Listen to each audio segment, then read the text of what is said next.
Hello everyone, it's time for Good Week Israel, where we will give you ILTV's latest positive highlights. So get ready to smile, because coming up, a miracle has been reported in Haifa as a blind man regains his sight. Meanwhile, Israeli pensioners are partying as they celebrate their newfound immunities.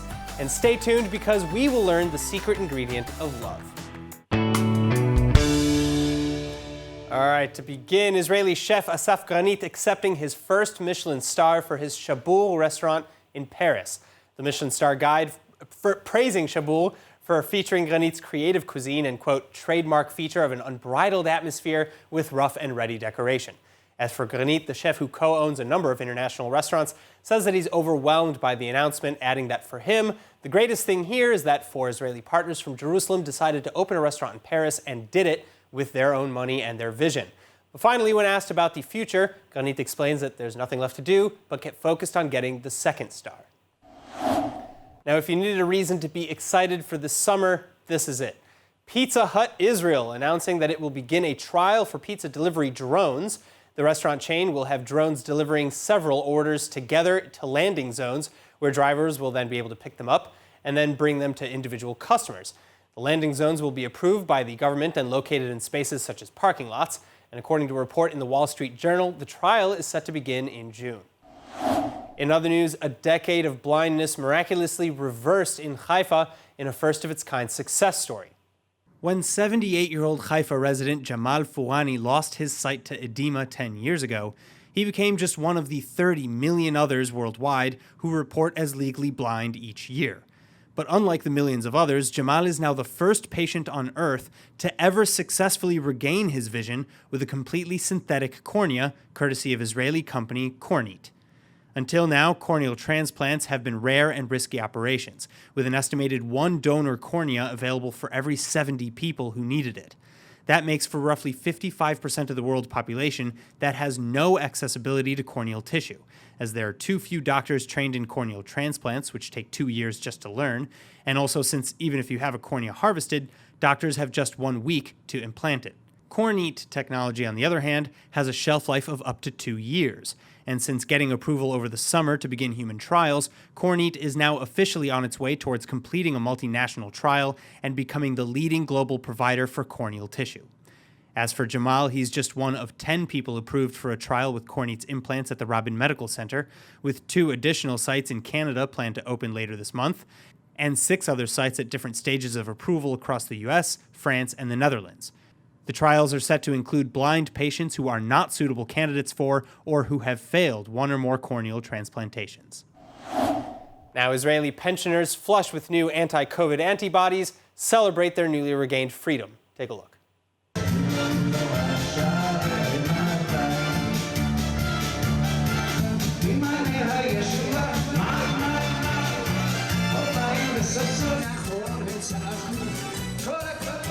Roughly a quarter of Israelis now immune or nearly immune to the ravages of the deadly coronavirus pandemic.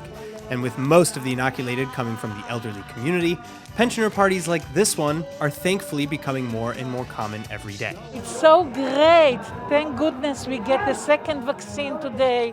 We are celebrating. We are going to be free to get out, to meet our families, friends, enjoy life the way we know how to do it. The way we were used to about a year ago. We will get back to normal life, my friends. We have decided to celebrate. We know that stress and anxiety suppress the immune system, and by dancing, singing, and having this party you see behind me, we're actually boosting the immune system and preparing it for the vaccine. And we all know and hope that that vaccine will work for 100% of our residents. Again, though, health officials are reminding the public to enjoy the relief, but stay vigilant in wearing masks and keeping personal distance, especially as 300,000 Israelis over the age of 60 still have yet to get their first vaccine doses. And also, vaccinated individuals might still pass on the virus to the unprotected. Up next, Naomi Nachman from kosher.com is joined by her daughter as they share one of the favorite recipes that they learned during quarantine. Watch and learn. Some red crust. Was it good, Jenna? Can you imagine we open up? Is that okay then? Dancing queen. This is... Keep going, keep going. Can you say that again? Which part? Ready? Yeah. Okay. Hi, I'm Naomi Nachman. Hi, I'm Gabi Nachman, and this is Sunny Side Up.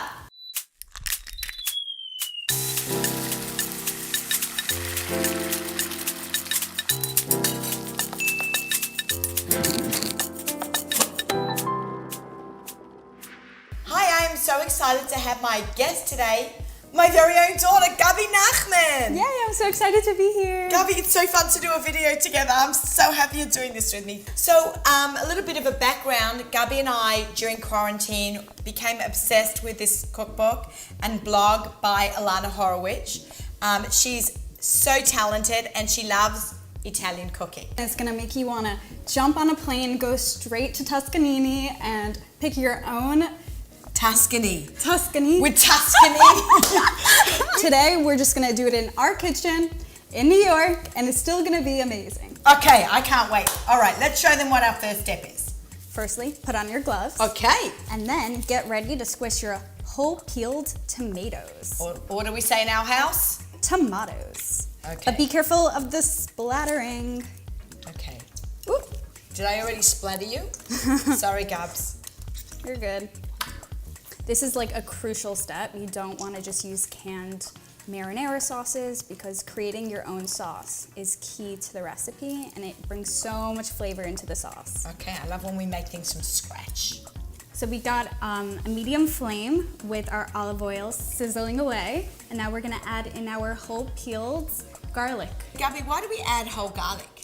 Great question. So it actually allows the olive oil to infuse with the garlic flavor and it's still not overpowering. Okay. Now we're gonna add some red pepper flakes. Okay, so the key here is to not let the garlic brown because once the garlic burns, it ruins the taste of the sauce. Okay. So you just have to keep an eye on it. And things do burn in olive oil very quickly. Very quickly. So you just want to keep an eye on it. And also, a note about the olive oil, you always want to use really good quality extra virgin olive oil. Oh, it smells amazing. It smells so good. Alana would be proud. She would be. We're gonna pour in our puree. Okay, do it slowly. Yay! You did that pretty neatly, Gabi. Thank you. We'll give that a little mix. And then we're gonna add in our salt. I'll stir, you pour. Good teaming. So Ingo, our basil leaves. So then next, They are really beautiful. Mom, you have basil. to smell this. Oh, I Smells love so the good. smell of basil. Okay, and we're just gonna. It looks so pretty already. It looks so pretty. The contrasting colors, and it smells even better. So we're gonna bring the flame down to a simmer and let it sit for 30 minutes and finish cooking. And in the meantime, we're gonna cook the pasta. And the key about the pasta is to cook it 4 minutes before it's ready. So our pasta is done. Okay. Our sauce is done. That looks amazing, Gabi. You know what we need to do? Let's do it. We need to try the sauce. It's better than ice cream. Yeah, in our house, absolutely. Okay.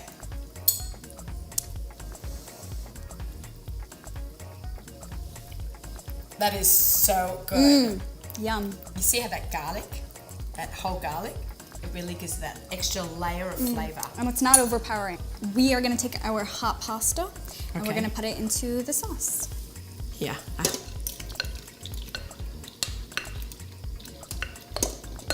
Okay, so here we have our fresh mozzarella. Yes. So what do we do, Gabi? We're gonna cut it into small, small pieces. Small, like Yes. half-inch dice like this. Yeah, 1/4 inch. And that goes straight in. All our cheese is in the sauce now. I'm giving it a mix. And then next is basil. Okay, so we're gonna do this chiffonade style. It's a cut, and chiffonade means ribbons. We want ribbons of basil. So what we do is we take about 6 basil leaves on a stack. Okay, we're gonna stack them. Then we roll it up lengthwise, like jelly roll style. And then we take our knife and we just cut ribbons of basil. As thin as you can get them. Once the mozzarella has melted, we're gonna add in the basil. Okay. And how do you know when it's melted? It looks stringy, like that. Oh yeah, they call that a cheese pull. So I think we're ready for our basil then. I just have to smell it as it goes in.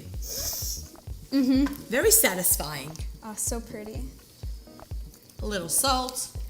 So salt is actually an antibacterial, so don't be afraid to put your hands in there and sprinkle in your own amount of salt, because everyone likes their own amount of salt. I like a lot of salt. Can I just say, this is so gorgeous. Look at that. So let's set our sauce aside and build our temporello. Okay, which means tambourine, because this is kind of like tambourine. So we have our grilled eggplant. I sliced it thin, salted it, rubbed it with a little bit of olive oil, and then we grilled it on a high heat so we could get those gorgeous grill marks until they're nice and done, only a couple of minutes. Okay, so the key step here is to kind of make a bowl, a temporello bowl of eggplant. The trick here is to overlap the eggplant so that there's no gaps. We want to be super gentle, and we want to get the eggplant also resting up all the way to the sides of the pan.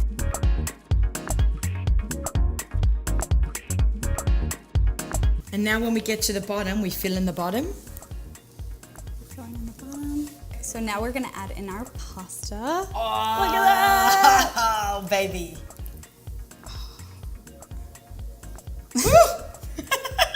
How about I do this, Scubs? This is insane, Gubby. Oh, it smells so good.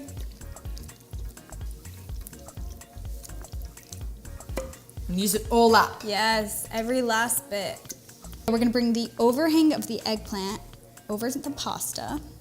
Okay, and then we're gonna cover it, overlapping the pieces from on top. So we wanna keep every single piece of eggplant should be overlapping. Should be eggplant everywhere. This dish could cure any bad day. Especially with a nice glass of red wine. All right. Okay, that looks amazing. Okay, next up, we're gonna put this in the oven for 30 minutes. You might wanna put it under a tray in case the... Like on a cookie sheet? Like on a cookie sheet. Okay, so just in case it leaks or anything. And then you're gonna let it sit for a little bit because the longer you wait, the less messy it will be to cut. Okay, let's get in the oven. So now that our temporella has cooled for 10 minutes, it's ready to be cut. So we're gonna open up. So we use a springform pan here. If you don't have a springform pan, that's great as well, but it's just a little bit easier. Ta-da! Oh my God. Gabby, it's like a cake. It is. Mom, let's cut this baby open. I'm excited. Okay. I'll get the spade.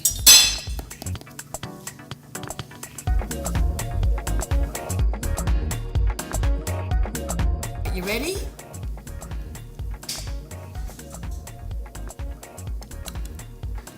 Beautiful, look at that. This looks amazing. All right, should we grab a fork? Let's do it. Let's do it. Tavon.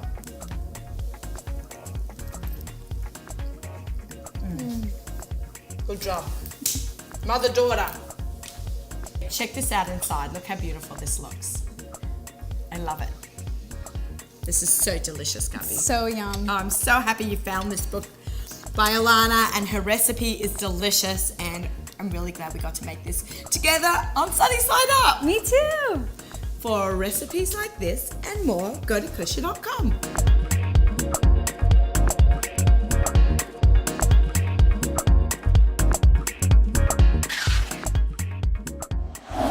Moving on, once the pandemic is behind us and we will be able to travel once again, one company is trying to cater to ultra-Orthodox Jewish families looking to vacation. BPark Holiday Village is a timeshare resort in Europe that includes all of the amenities and facilities religious families might need on holiday. What does that mean exactly? Well, Hannah Rifkin with more. Finding comfortable accommodations abroad can often be challenging, especially for Orthodox families. Worrying about kosher amenities, space, and more can make a vacation more stressful than it should be, and a vacation shouldn't be worrisome. Well, a home away from home is on the horizon. BPark is a holiday village and the first initiative of its kind. The village is set to provide you and your family all the amenities necessary for an exclusive resort mixed with Orthodox community feel. הלקוח החרדי לא יכול פחות חשוף לכל המדיה והדיגיטל, וגם תודעתית פחות חשוף לנושא הזה של פשוט לקום, להזמין ולטוס. הרשת BPark נועדה בעצם לאפשר לו מגוון מקומות שמותאמים במיוחד לקהל החרדי ולמי שצורך כשרות מהדרין. Homes can comfortably fit a family of up to 10 and include a full kitchen and combined living and dining room space. Each community has 64 luxurious villas with a synagogue, mikveh, and full resort amenities. This including kosher restaurants, a kosher supermarket, water park, kids club, among other facilities. The villas function as timeshares, and the village resorts are located close by to many attractions. חברת הניהול תציע טיולים מאורגנים, אטרקציות באזור, והכל בהתאמה לצרכים וליכולות של המשפחה החרדית. BPark's 2 locations in Hungary and Romania are currently in beginning stages of construction, and a 3rd location will be announced in the future. Opportunity to invest in this initiative is now open to the general population, and BPark is now accepting serious investments. If you want to invest in making BPark a reality, visit www.smartfunding.co.il. So how can we develop warmth and love in the most important relationships in our lives? Learn the difference between what you must do and what you can do with Rabbi Farhi from kosher.com. Our world is so busy, so full of things. What's the best way to show somebody that you really love them?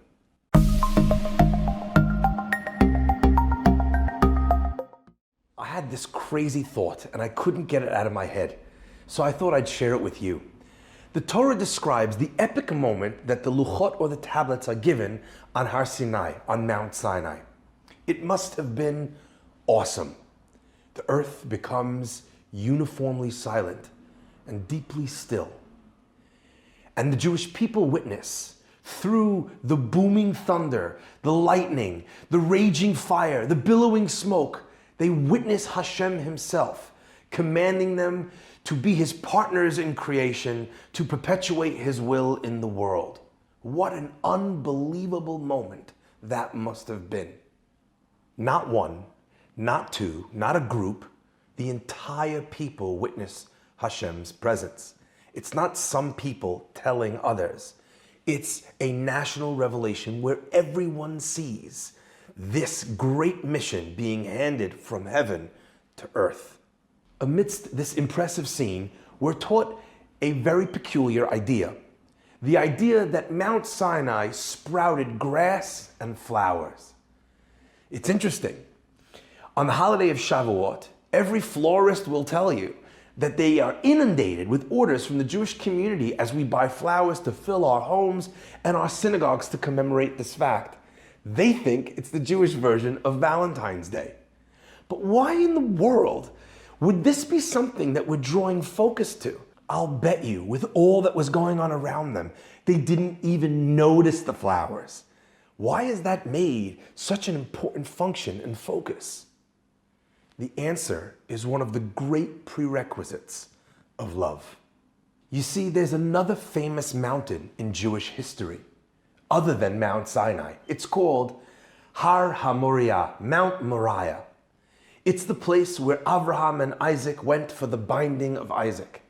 It's the place where 2 temples stood, and ultimately, one day the third will stand as well. It is a place of such great importance. And why is it called Mount Moriah? The Zohar says, Lama Nikra Moriah. Why is she called Moriah? Al Shem HaMor HaTov. Because of the good myrrh that grows there.